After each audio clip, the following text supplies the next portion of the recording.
Hey family, it's your girl, Boss B, and welcome to the Ask a Bee Show, the place where your letters come to life. Every day people write in with real questions about life, love, and everything in between. And together we find hope, healing, and a whole lot of honesty.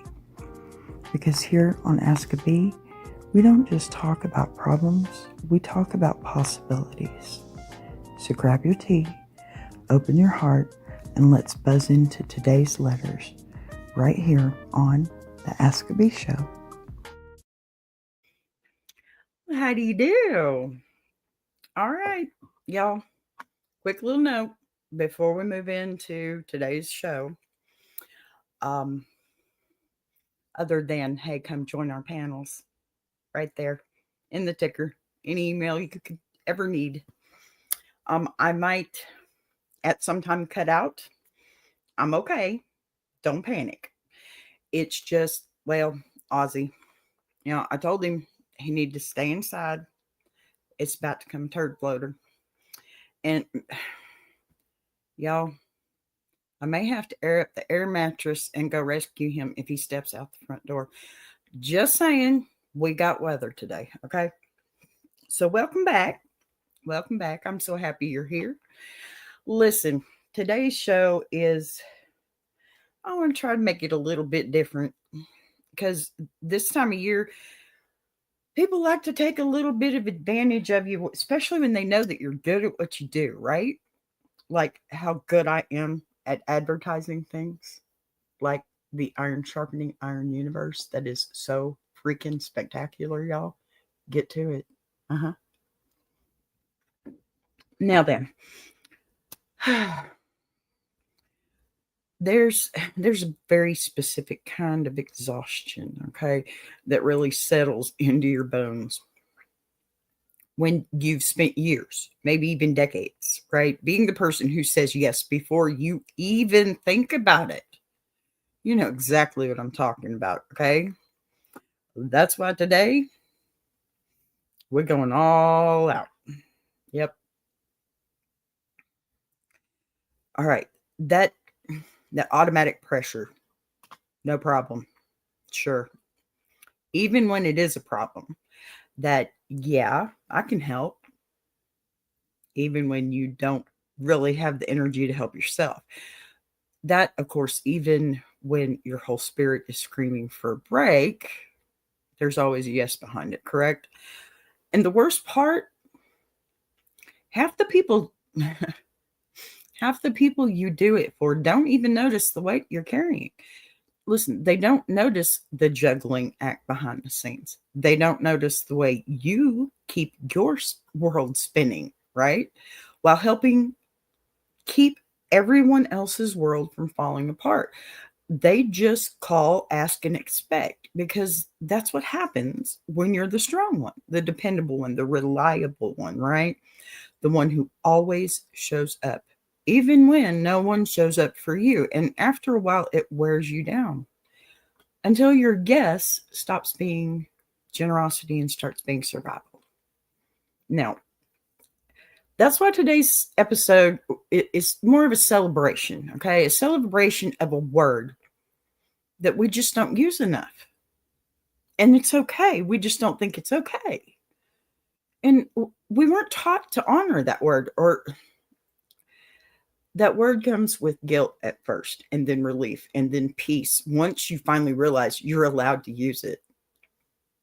No, not a mean no, okay? Not a bitter no, not a dramatic no, just a simple, quiet, grounded, peaceful, clean no. It's a no protects you, okay? It can. Your sanity, your time, your emotional space. Yeah. You'd be amazed how much joy is hiding inside that word. Now, joy, you don't even realize you've been starving. Absolutely. For, I don't know, because you've spent so long people pleasing. Okay. I tend to do this a little bit myself, but I've started to learn how to use the word no. And you don't even remember what it feels like to choose yourself first. So, today's honey, my friends, is going to be the joy of saying no. Okay. And if you just felt that in your chest, you're not alone. Because the truth is, we don't talk about how heavy yes can become. We talk about the kindness. We talk about the generosity of it. We even talk about being there for the people we love. And all of that is beautiful, right?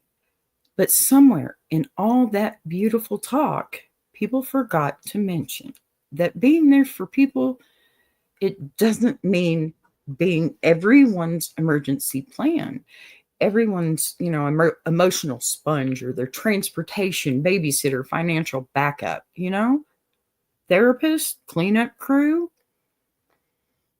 the holidays, you know, at times you become a mixture of all of those. You truly do. Um, but, being kind does not mean being used. Saying no doesn't mean you're selfish. In fact, some of the healthiest, happiest, strongest people you'll ever meet are the ones who learn the power of saying no without apology. They learned that self-respect doesn't grow from how much you can carry. It grows from how confidently, your confidence level and how you can put something down and walk away. And let me tell you something from experience. The first time that you say no, the very first time, you're going to feel that guilt from your toes to your head and then back again. And it's natural. Okay. You've trained for years to keep the peace by sacrificing your own. But then the person reacts. And that is when everything becomes clear. Some people will say, okay, no problem. Those people, keep them, protect them. Okay. That's real love.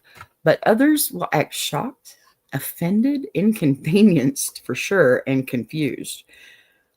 Or, flat out angry. And those reactions have nothing to do with your boundaries and everything to do with their dependence on your lack of boundaries. And you'll see their true colors so fast, it might give you whiplash. And that moment, that clarity, there is joy in that too. Okay. Because suddenly you're not just drowning in confusion anymore. You're not fighting yourself, right? You're not over explaining anything. You're not questioning whether or you're asking for too much, right? You're finally seeing that the truth of the relationships around you are not what they seemed. And then when you start to reclaim your no, real joy, it'll start to creep in back into your life. You get your time back. You get peace back, right? Your energy. And you get to stop feeling obligated to fix everything and everyone. Pardon me. You stop letting people walk into your life like it's a revolving door. You stop being the emotional dumping ground. We know we all are. You stop being the automatic solution for sure. For every problem that wasn't yours to begin with. Now, in that quiet space that opens up after you say no, look, that's your space that's used to be filled with guilt, right? Chaos, maybe, a little overcommitment.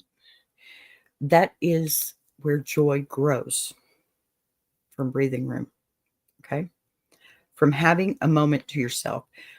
Joy from not being buried under everyone else's expectations. Joy from rediscovering your own wants, your own needs, and, your own identity, because that's what's at stake here. This is the kind of joy that tastes like freedom. Okay. The kind that you didn't even know you were missing because life had you stretched thin for so long that, oh my gosh, that constant exhaustion, it just started to feel normal. So today, we're going to talk about boundaries in a way that makes you, well, laugh, in a way that makes you think, and in a way that maybe, just maybe, reminds you that you're allowed to choose yourself. You are allowed to take up space. You are allowed to rest. Okay.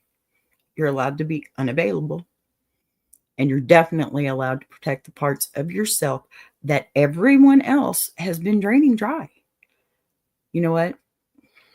You're allowed to say no without offering a PowerPoint presentation explaining why. Even if you love to, stop. Sounds more like me. But get it in here, okay? You matter too. Your energy matters, your time, your peace, And if no one else in your life has told you this yet, I'm telling you right now, it is okay to make choices that keep you sane and safe and standing upright. And sometimes the fastest way back to happiness is a simple, unapologetic, confident no. Okay? All right, y'all. All righty. So, guess what time it is? It is that time again. It's time for today's trivia. Yep, we're heading straight into one of the most misunderstood stories in music history. You know, oh, there's my plus sister. Hi, honey. Good to see you.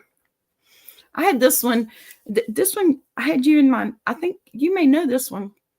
And if you don't, you're going to be amazed at the answer because I was. It's so cool.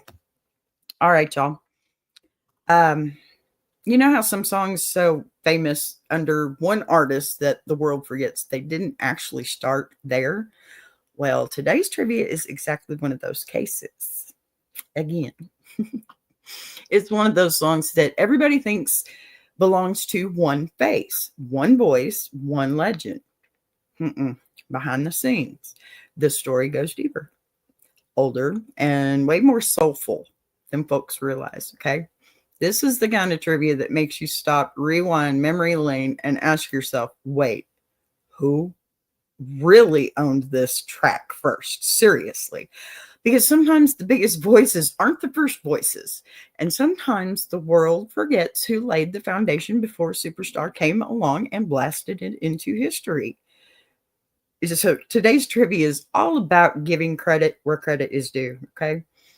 It's about the roots, the originals, the voices that sing the truth long before the spotlight hit the remix. And if you love Motown, if you love soul, if you love the kind of vocals that come from the gut, not the glitter, and then, this one is going to hit you in the chest. So get ready for this one, okay? This is one of those, oh, damn, I didn't know that moments. Again, I love this part of my show, okay? It makes music history fun, right? Now, let's get into this one. Okay. Let's see here. All right. I'm going to add this to the sage, see if we're doing good. Yay, we went up. All right, Beehive, settle in because today's trivia takes us straight into the heart of American soul, Motown, the sound that shaped generations. And if you grew up listening to vinyl on a Sunday morning, or you had parents who played oldies in the car, or you ever heard a singer that put their whole chest and story into a note, just one single note, then you already know Motown wasn't just music. It was a movement. It was the kind of movement that made you feel things before you understood the lyrics. Behind every hit was a story, a family, a struggle, a breakthrough, a voice that refused to stay small. And today's question digs right into one of those stories, that kind that gets overlooked until somebody finally brings it back to the light, right? Everybody knows Janis Joplin's first version of Piece of My Heart is very iconic. It's electric. It's the version that rock stations have played for 50 years now. But what most people don't realize is that Janice wasn't the first voice on that song, not even close. Before it turned into a rock anthem, it was pure soul, real Motown soul, sung by a woman whose voice carried the flame, or I'm sorry, the same fire, the same grit, the same emotion, but never got the spotlight that she deserved. Okay, this is the kind of trivia that makes you stop and go, wait, I never knew that. And that is why we do this music trivia right here. Pardon me, to give flowers to the ones who lit the path before anybody else stepped in, right? So, again, the question, which singer originally wrote and performed the hit song Piece of My Heart years, years before Janis Joplin made it famous? It's your moment to dig into that Motown memory or your grandma's record collection, or, that one little corner of music history most people don't even know exists. This is the fun part. I love this part, y'all. All righty. So now we're going to come on back from that. Thank you. Thank you. All right. We're going to move right along into our funny letter. I have to have one. I got to stretch myself before I get into the deepness. I know you see that. That's my pretty cup right there. All righty. So, this is kind of the moment where we get to step into land of pure, unfiltered chaos for me. The funny letter part. And listen, if you've ever said no to the wrong person, you already know today's letter is going to hit hard. Harder than caffeine on an empty stomach, let me tell you. Because some people do not, I mean it, they do not understand what no means, right? You tell them no, and suddenly they're acting like you just canceled Christmas or unplugged their life support, basically, and threw their emotional support hamster into traffic. The way that, people react to a boundary, it's never good. And it probably should be studied by scientists too, I think. Yeah. So that's why I love these letters, though. They're not just funny. Okay. They're educational because, this is real happenings, right? They teach us exactly what kind of aerobatics people will perform when you stop being this, I don't know, unpaid Uber or therapist, bank, babysitter. Oh, I could go on. Some folks, they even turn into Shakespeare level dramatics, right? The second your generosity dries up. And the best part, you get to laugh at it. Today, anyway. And thankfully, we won't get dragged into this situation ourselves. That's the magic of Ask B. You get the relief without the consequences, right? All right, so today's funny letter. Let me tell you right now, this one is delicious. This is the kind of story that makes you feel instantly better about your own life choices. And this one has petty. I like my petty a little bit. Just not being judgmental, but, I need to laugh every now and then. This has audacity. Okay. That special kind of entitlement that only appears when somebody's used to getting their way. Okay. Oh, and suddenly they don't. And because today's theme is all about the joy of saying no, honey, this letter could not be more on brand. You're gonna feel this one in your soul. So grab your drink, get comfortable. Let's dig into this one. Oh no. I mean, we're gonna be like, oh no, they didn't. And because baby, oh yes, they did. All right. I'm just putting it out there right away. Because it's kind of crazy. Alrighty then. Let's see here.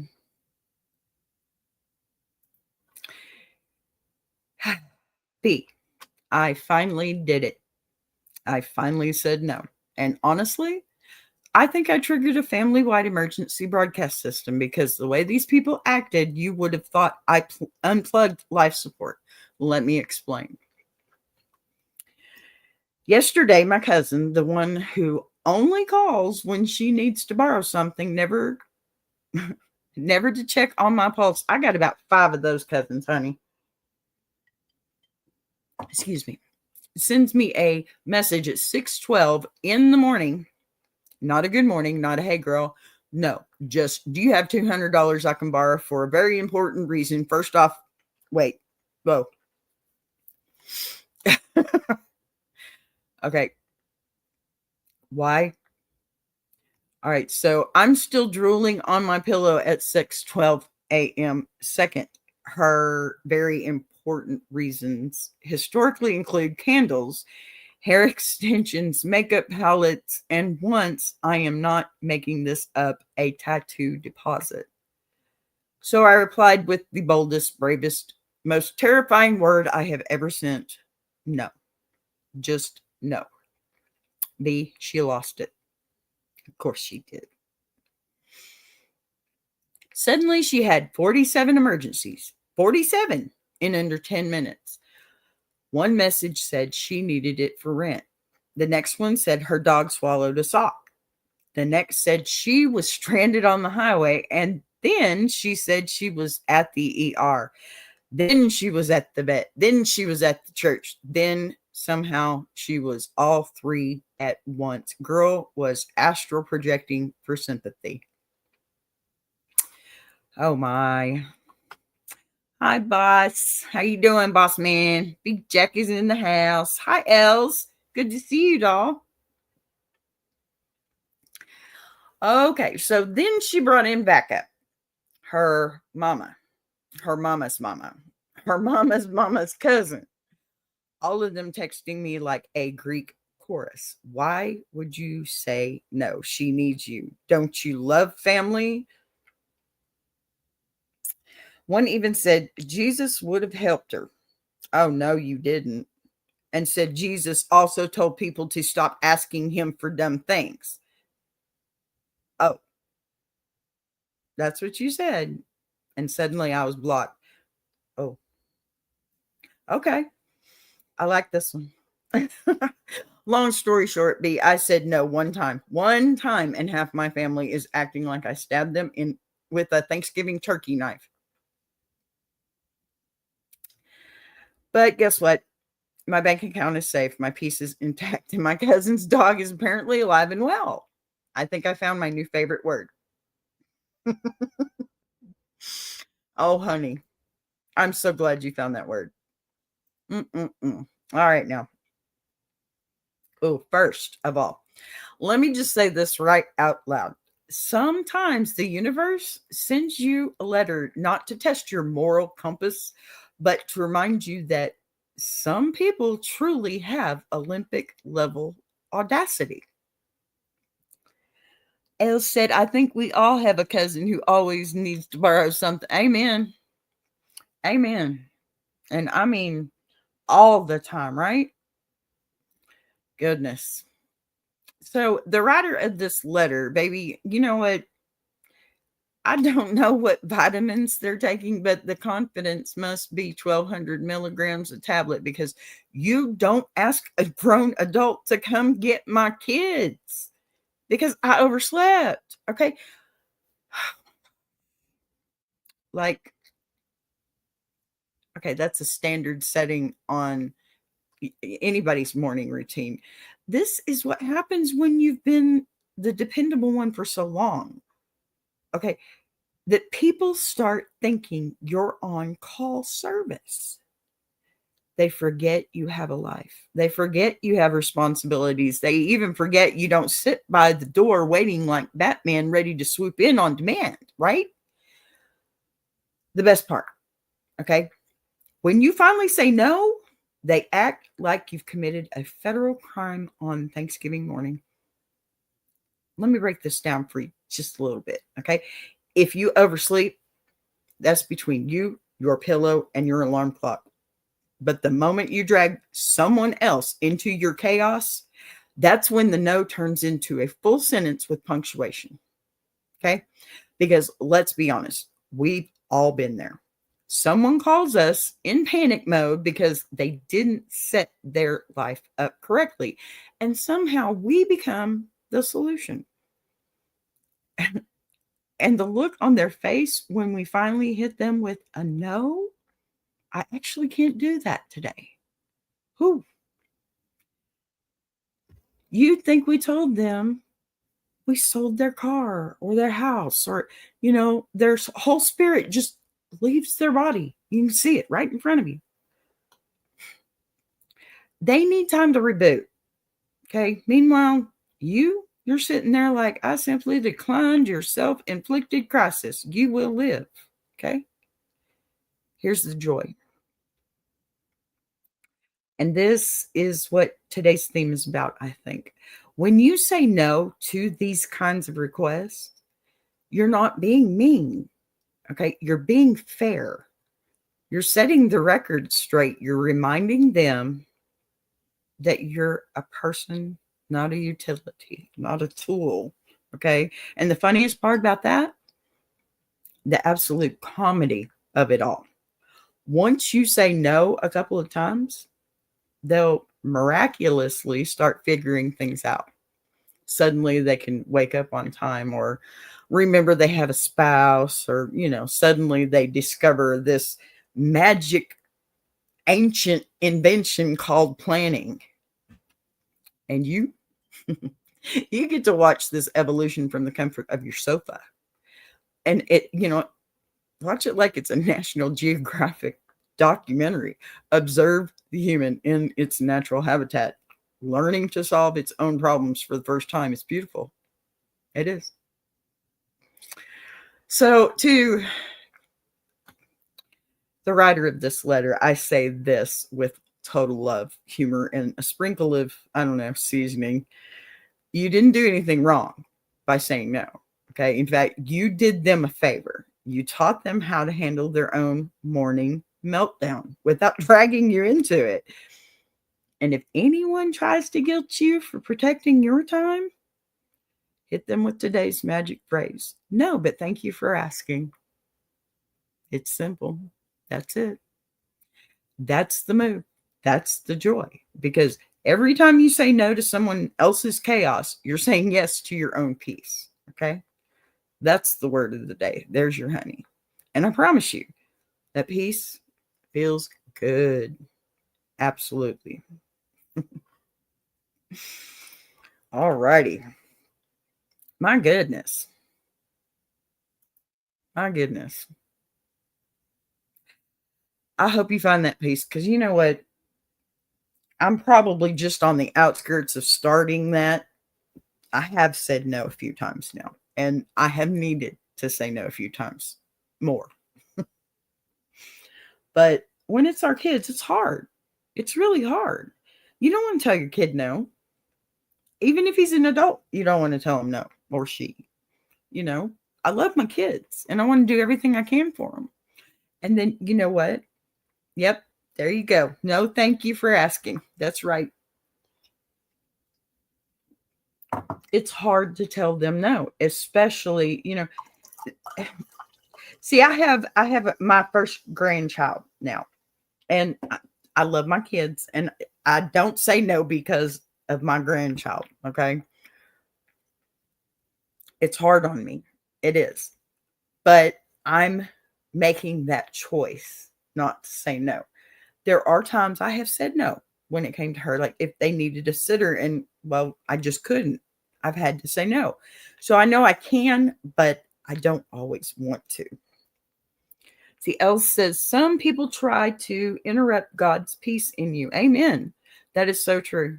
That is so true. And, I hate to say it, but family does that to you too. It's not just strangers or friends or acquaintances, coworkers. That's everybody. And Big Jack says, too many yeses become a crutch. Amen to that. Amen to that. That is exactly my point. Thank you, Big Jack. Because, I have 3 kids. My mama had one. So I wasn't really taught what it was like to have brothers and sisters. So that becomes even harder. And with my middle child, I thought, okay, I don't have a younger brother, I don't have a younger sister, I don't have anything like that. But I've always heard the middle child feels neglected or whatever. So there was a point in time where I was giving a little extra until I realized that it was not a good thing, and I stopped doing it that way. And that was my own fault because I thought that's what he needed. Instead, I got a little more educated, and then I implemented things that worked better and made him feel better and me feel better. And there's always a solution. You just got to find it, you know? And saying no is it's perfectly fine. And it's, you know me, I'm about self-preservation. It's not selfish. It's not at all. It's a coping mechanism, if anything, right? And sometimes you have to kick that in whether you want to or not. But you got to remember too that you're also teaching that lesson to them, that they can also say no when they need to. And I think that's the bigger honeypot of the day, right? Because not only are you teaching yourself, but you're teaching them as well. And it's important to be able to say no. It's very important because sometimes it's too much. It really is. And believe me, I'm a queen about knowing that, at least with my family and friends. You know, sometimes I take on a little too much. Sometimes I drop the ball because of it, but I've found that I'm more honest with myself about it now. And that's probably the first best step to get past that and be able to say no. Right. So, alrighty. Since Big Jack's in here, I'm just going to show you what I keep doing. See this right here? I know you're probably listening in the back. I'm showing my cup off here like yesterday or day before yesterday because it's really cool. But somebody left it in my son's car when he borrowed it, and he won't borrow it no more. Right, Ozzy? Alrighty. It's actually cool enough that I get to have some hot tea this time. Yay. Okay. It is a very nice cup, isn't it? You know what? Let me show that off just one more time. Let me see. If I get it in front of me, I can show it off quite well. See, there we go. Let me move it this way. See, is that not nice? I mean, that is magic right there is what that is. Look at that. That is magic. This makes my tea better and everything. It actually makes my tea better. It does. It tastes good. I know you sitting over there. Shut up, lady. Anyway, before I take another drink here from my cold cup, we're gonna get into our serious letter, a little more serious. I love that cup so much. All right, y'all. We've laughed, we've breathed a little, and gotten comfortable telling people no a little bit, I guess. Let's shift into something a little deeper.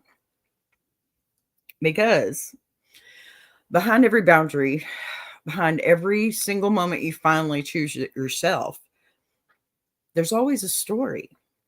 Okay? There's always that one person, that one situation, or that one pattern that pushed you past your limit. Every single one of us has been there, okay? Stretched thin, taken advantage of, worn down, expected to give more than any human should ever have to give. Time for a Ask a B cup. I am so on board with that one. Absolutely. Now, pardon me. I shouldn't have taken 2 drinks. It's just tea, I promise. And it's, it's wild how people, they'll use your kindness like a resource. They feel they're entitled to it. They'll drain you dry, then act confused when you finally stop pouring. We do these things to ourselves too, We set ourselves up for this. We really do. Okay. What they don't realize, though, is that saying no isn't about being cold. You're not trying to be cold. It's about survival. It's about seeing the toll that something is taking on your spirit and your peace, your home, and finally choosing to protect what's left of you. Today's serious letter kind of hits that exact nerve. The moment someone finally snaps out of being the family fix it person, the emotional dumping ground, pick me, the unpaid caregiver, problem solver, reliable one, all that, the moment they realize that love shouldn't feel like a job and help, it shouldn't feel like servitude, everything will be good. But that takes forever, right? Because we're still doing it. We're still saying yes. Right? So, if you've ever been the strong one, the dependable one, the one that they always call when they've ruined everything and want you to clean it up, this letter is going to feel a little too real. So let's go ahead and get into it, and let's talk about what happens when saying yes becomes the very thing that breaks you, and what it looks like to, kind of take your power back. Now, the yes person is what we're going to call this one here. All right. B. I've reached a point where I don't even recognize myself anymore. I used to be the yes person, the dependable one, the helper, fixer, peacekeeper, and somewhere along the way, I became everyone's easiest option. What do I say? Don't be an option. Not their priority, not their appreciation, just their convenience. And the worst part is I trained them to treat me that way. Every time I said, sure, I can do it, even when I was exhausted, every time I didn't say what I needed, every time I held their hurt because I didn't want to cause a scene, I chipped a piece of myself off and handed it over, smile included. Oh, honey. Mm-hmm. But now I'm empty, not depressed anymore. Not depressed, empty, not hopeless, empty, just used up, empty. Like I spent my whole life pouring out and suddenly realized no one has ever bothered to pour back. Amen, sis. Not because they're bad people, but because I never required it. I made it optional. I made me optional. And here's where the guilt kicks in. I'm angry. I'm angry at them. That's good. I'm angry at myself. And I'm angry that the only time people suddenly notice I'm overwhelmed is when I finally stop functioning. I don't want to explode. I don't want to shut down. I just want anyone to say, sit down, I've got this, without me having to fall apart first. But it feels like if I stop saying yes, the whole world around me will collapse. Do you live in my house? And I'm terrified to find out if I've built relationships or if I've just built dependencies. So here I am, B, asking for help because I don't know how to reclaim myself without disappointing everyone around me. I don't know how to set boundaries without feeling like I'm being selfish. And I don't know how to say no without hearing that voice in my head saying I've failed somebody again. Goodness. Okay, so how do I choose me, B, when choosing me feels like betraying everybody else? Y'all know I read these before I come on here, okay? Right? Let me tell you something. I read them a couple of times because I want to be able to pronounce everything that I'm going to have to say, right? But every single time that I read these letters, and I'll read them a couple of times, these hit hard. Okay. These hit really hard because there is so much common ground. And that just tells me, there's a lot of humans out there, a lot of humans. And we as humans really need some help, don't we? So, the thing about learning to say no is that nobody warns you how heavy it feels the first time you try to do it. People talk about boundaries like they're simple. Like there's a switch inside your chest that just, you flip it one morning and suddenly you're healed and whole and, able to protect your peace. But the truth is, saying no feels like betrayal when you've spent your whole life being the dependable one, the fixer, the person who shows up even when she's exhausted or overlooked or taken for granted. You carry this fear that if you stop carrying people, they'll let go of you completely. Right? And some of them do. Not because you're wrong. Not because you're wrong. But because they never loved you outside of what you could give them. Okay? And that revelation, that's the knife. That's the cut that people don't talk about when they preach boundaries and self-care. Sometimes saying no exposes who they always were. And that hurts more than just staying tired. Right? But here's the thing nobody tells you. The moment you say no, really say it with your chest and your spirit behind it, something shifts inside you that cannot be undone. A little piece of you, it just wakes up. The part that's been buried under obligation and guilt, the need to keep the peace while nobody bothered keeping yours. That part rises slowly, like someone finally cracking open a window in a room that you've been suffocating in all this time. You start to realize that your worth it was never supposed to be measured by how many problems you solve or even how much pain you absorb quietly so other people don't have to feel discomfort. No. You start to understand that that you matter outside of your usefulness, okay?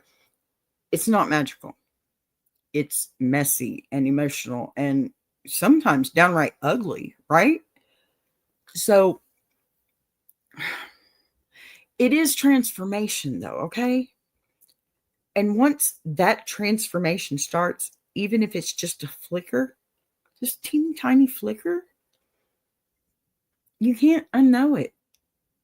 Even on the days that you fall back into patterns, the same old patterns, that spark reminds you you deserve peace too.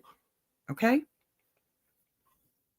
Something even deeper happens when you start practicing no consistently. The right people adjust. It's easy. They adjust. The right people don't punish you for protecting yourself. They don't guilt you or manipulate you or twist your exhaustion into moral failure. Okay?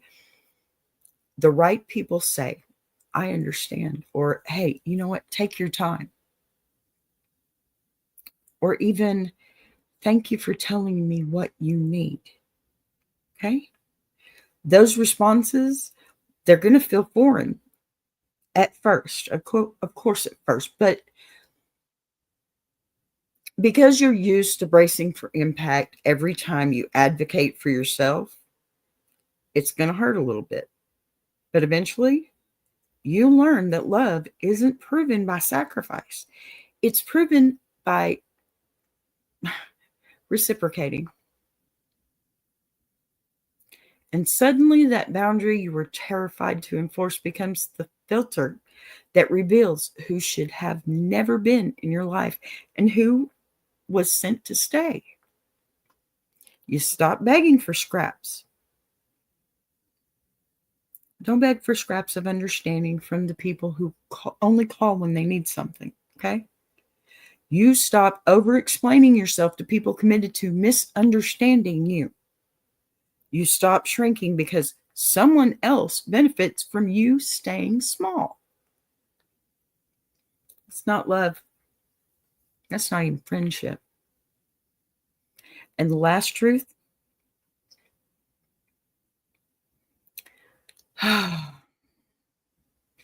this is the one we don't like, but we have to face. Sometimes the people that you have to say no to are your family, their blood, even your children. The ones you thought would always protect you, but instead became the ones who drained you the most, you know? Saying no to them doesn't make you a bad person, okay? It doesn't. You're not a bad daughter or mother or sister or friend, okay? You're not a bad anything. It makes you someone who finally realized that your mental health, your time and energy, your rest, they're not optional luxuries, okay?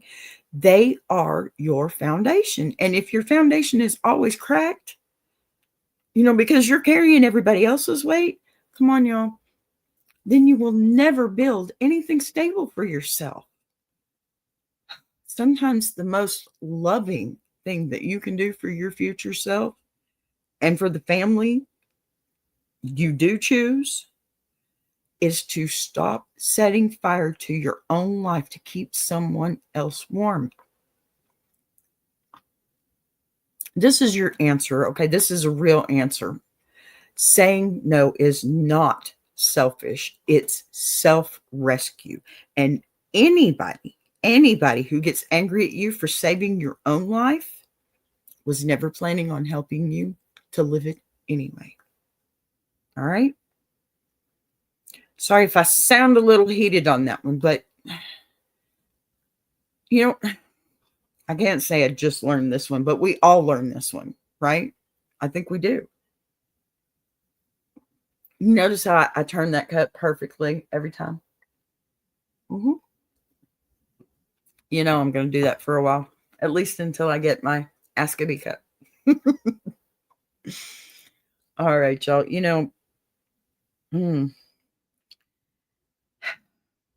The word no. Okay. When it's work, when it's your dreams, when it's everything you have to put on hold because you don't know how to say no, let me tell you what that does to you. Okay.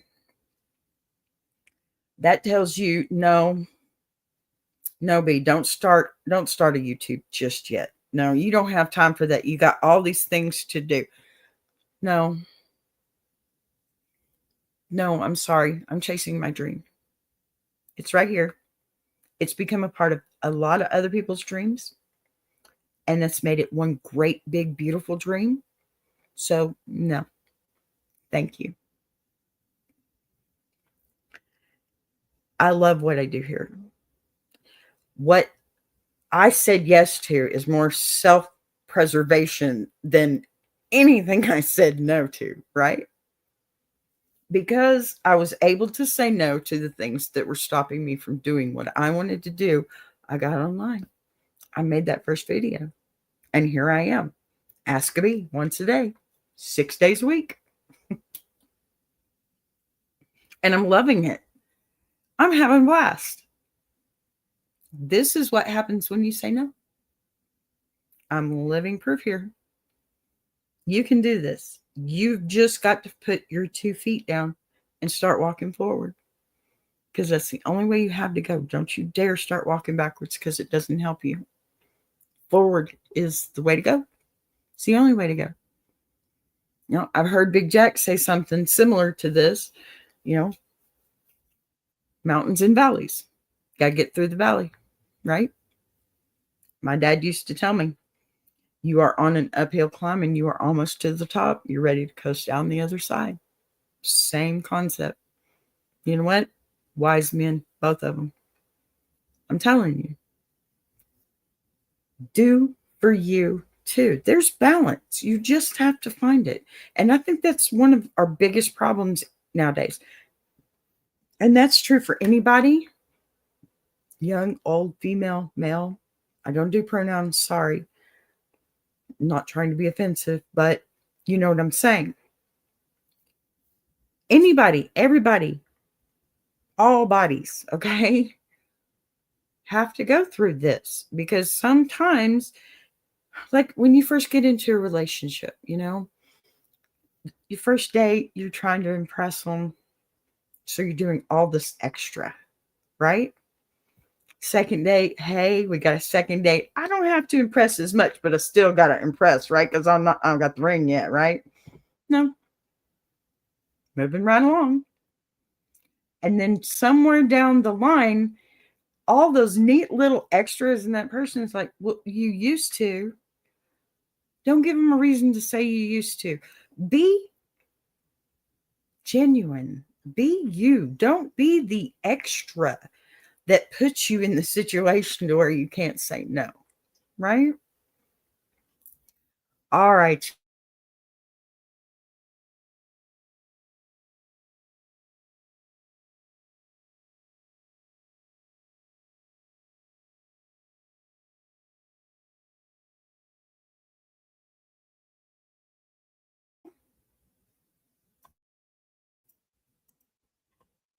There we go. Not sure what just happened there. It's probably the weather. Sorry, guys. Yeah, it's the weather. I can tell you that now. Yeah, it looks like I did. Am I still going though? Anyway, yes, I am. So, okay, trivia. Let's bring this one home. Because this answer deserves its own spotlight. We okay, sorry, I'm checking my TV to make sure that I am going again live. Alrighty. Back to it. This is so fun. Y'all, check out my wordplay. History. All right. I know. I'm dork. I can't help it. Anyway, we talked all day about boundaries, right? About choosing yourself and about owning your voice. And Motown artists knew more about that struggle than any of us. Half the stories from that era are about people who poured their whole soul into a song long before the world ever recognized their name. And that's exactly why today's trivia answer hits a little deeper than usual, before the charts, before the fame, before the cover versions that, took over the airwaves, there was an original voice, a powerhouse voice. I want to encourage y'all before I get into this, y'all put it up there. If anybody knows what I'm talking about, y'all put it up there. Okay. The kind of voice that didn't always get the credit it deserved, but absolutely shaped the sound that came after. And when you listen closely, really closely, you can hear the truth in the texture of that first recording.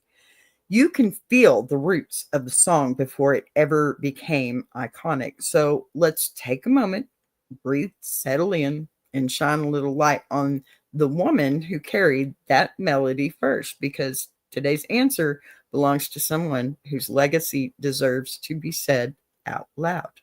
Okay? Now, okay, let's see here.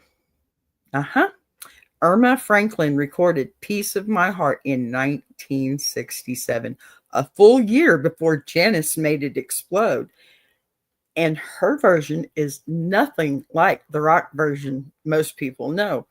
Irma's recording wasn't about power or rebellion or gravel-throated heartbreak. Her version is pure soul. You can hear the church in her voice, and I wish I could play it for you, but I didn't want to get in trouble for copyright. But you can hear the church in her voice. You can hear the pain without the screaming, okay? And you can hear every bit of the emotional exhaustion that the lyrics were meant to carry. this song wasn't written as a rock song. It was written as a soul ballad. And it was recorded in the era where heartbreak wasn't shouted, it was confessed. And Irma, she nailed it. That tone so deeply. Oh my gosh, that critics at the time said she sang the pain of every woman that had ever had her heart broken or taken advantage of. So here's where the story gets a little wild though. Irma Franklin's version did well. It even got a Grammy nomination, okay? But because she lived in the shadow of her sister Aretha, she never got the full spotlight she deserved. Her record labels didn't push her. Radio stations didn't really support her. And the industry, they kind of treated her like she was always second place. But even though vocally she was a powerhouse in her own right, she toured, she performed, she gave everything she had to get to that song. And then, it's like so many women of that era, the world overlooked her contribution. Sad but true. I hate that for her. But then along came Janis Joplin in 1968. She hears Irma's version, falls in love with the raw emotion inside it, and decides not only to, cover it, she decides to transform it. Okay. Janis took Irma's quiet heartbreak and blasted it through an amplifier. She turned it into a scream, a rebellion, and demanded to be heard. And because Janis was part of the exploding rock scene, it was a scene dominated by radio, play festivals, white audiences, and heavy press coverage. Her version skyrocketed. It became the version everyone associated with the song. Janis got the fame, Janis got the history books, Janis got the legacy, but here's the catch. Janis herself always said she didn't do it alone. She gave credit over and over and over to Irma Franklin's original because she knew what she had built on top of. Janis didn't steal it, she amplified it. She made the world pay attention. And later in life, when people rediscovered Irma's original, they finally started giving her the recognition she deserved.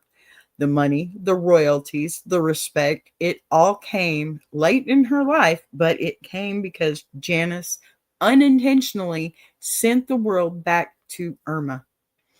So the answer to today's trivia, the song Piece of My Heart didn't start with Janis Joplin at all. It started in the Franklin household, the same household that raised Aretha, Carolyn, and the entire Franklin musical legacy.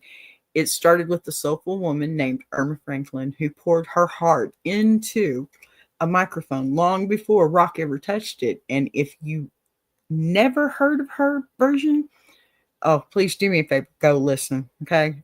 Because that is the sound of a woman giving the world a piece of her heart before anyone ever claimed it. Ever. Seriously.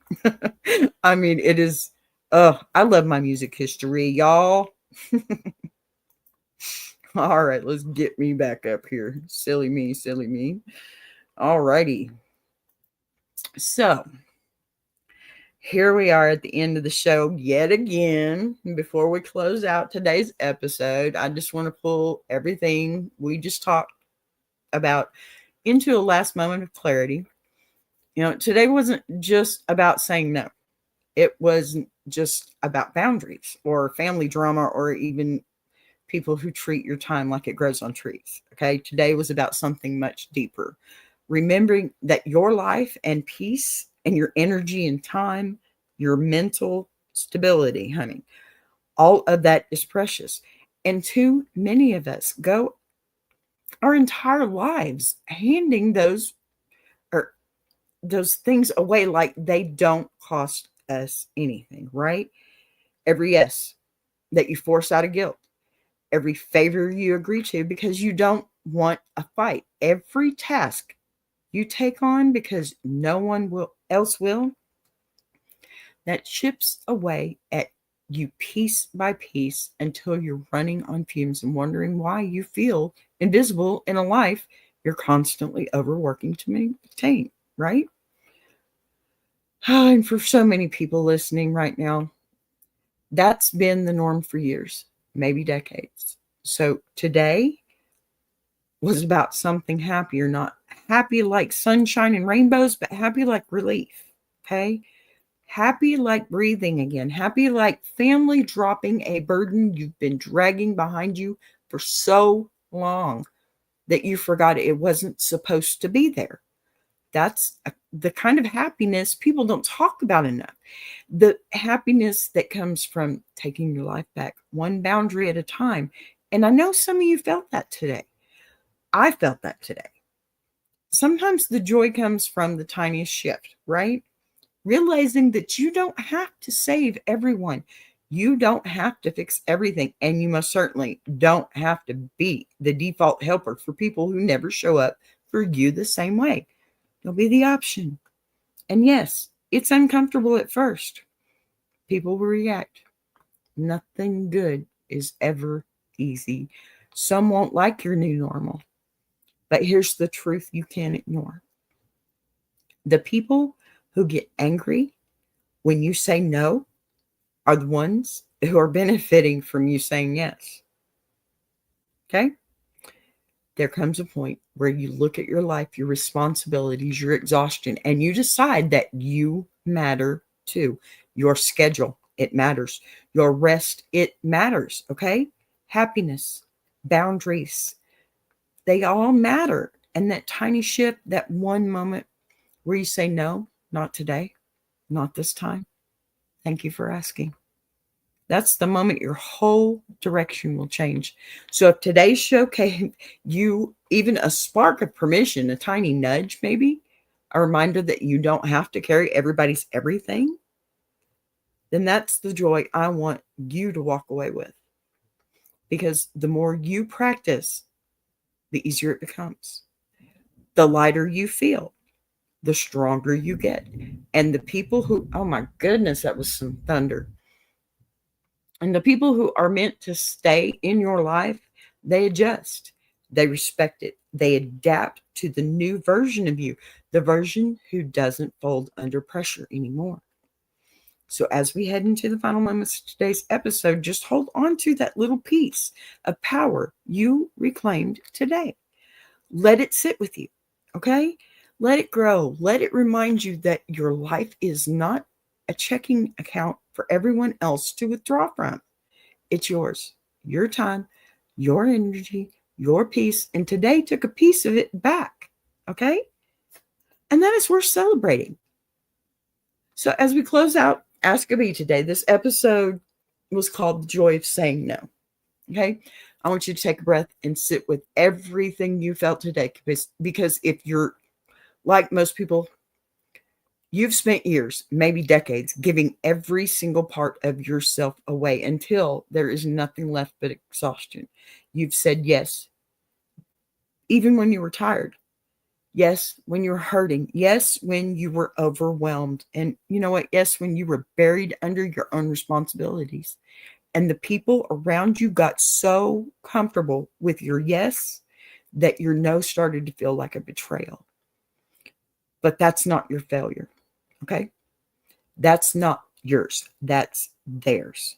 Because nobody who truly loves you, truly respects you, and truly values you will ever crumble because you finally said, I can't do that today. Today's show wasn't about shutting the world out. Okay? It was about finally letting yourself into it. Saying no is not selfish. It's an act of self-preservation. Saying no is you standing on the edge of your own breaking point and deciding not to step off. And the truth is, some of the people who benefited the most from your exhaustion were never going to give you permission to rest because they liked the version of you who never pushed back. They liked the version of you that said yes, even when it cost you peace. Today, in this hour together, I hope you felt something shift. I hope you felt a little spark of power come back into your hands. And I really hope you remember that your time has value, your energy has value, and your boundaries are not up for debate. No one gets unlimited access to you. Not anymore. And here's the thing, the moment you start saying no, your life will get louder. People who were comfortable, take advantage, will push back. People who counted on your silence will question your motives. People who always assumed you drop everything for them will get irritated when you don't. But their reaction is not your responsibility. Don't react. Their disappointment is not your responsibility. You have nothing to be disappointed in but their behavior. Their lack of planning, it's not your responsibility. Your responsibility is you. It's your mental health, your recovery time, your peace, joy, life. And if saying no is what protects it, then no becomes a holy word. Am I right? A necessary healing word, and one that you should never, ever feel guilty for saying. Ever. So as you go into the rest of your day, I want you to carry this truth with you. You are allowed to choose yourself. You are allowed to disappoint people who expect impossible things from you. And you're allowed to rest. You're allowed to rest. You're allowed to say, not today, and refuse to feel bad about it. You're allowed to be the gatekeeper of your own life. And you know what? You're also allowed to be happy without apologizing for it. Let today be the day you take a little of your power back, quietly, firmly, but without guilt. And then when the world tries to push you into places you no longer belong, just remember the power of that tiny word and let it roll right off your tongue. No, not today, not anymore, not at the cost of myself. No, thank you for asking. Thank you for being here. Thank you for showing up.